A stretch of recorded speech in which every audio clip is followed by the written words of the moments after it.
নমস্কার বন্ধুগণ, আজকে যে সিস্টেম আমরা আপনাকে দেখাতে চলেছি সেটা হচ্ছে কল্যাণী 2 নম্বর মার্কেটে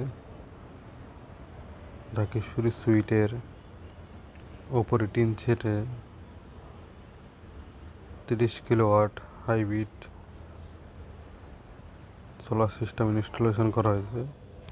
তো আজকে আমরা মেশিনটা অন করব। এখন আমাদের ডিসি কানেকশন করা হচ্ছে। ডিসি যে স্ট্রিংগুলো আছে, টোটাল আমাদের এখানে 3টে স্ট্রিং করা হয়েছে। টোটাল টপকন টেকনোলজি লুম সোলারে 590-এর 51 পিস প্যানেল ইউজ করা হয়েছে 3টে স্ট্রিংয়ের মধ্যে। আমরা প্রথমে আজকে 2টো স্ট্রিং স্টার্ট করছি। আর এখানে এসি কেবিল যেটা ব্যবহার করা হয়েছে সেটা হচ্ছে 25-এর কেবিল 4 কোর ইউজ করা হয়েছে। এটা কেআই কোম্পানি আছে। আর 100 অ্যাম্পিয়ারের একটা বাসবার ইউজ করা হয়েছে। ডিসি ডিবি আছে, এসি ডিবি আছে,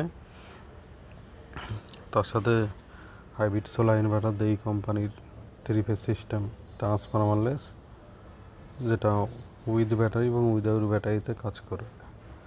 যেহেতু আমরা এখন ব্যাটারিটা ইউজ করছি না, সেহেতু এইখানে আমরা সিটি ব্যবহার করে এখন মেশিনটাকে রান করব।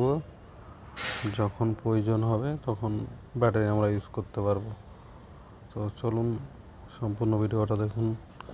আজকে মেশিনটা কীভাবে রান হচ্ছে সেটাই দেখানো হচ্ছে।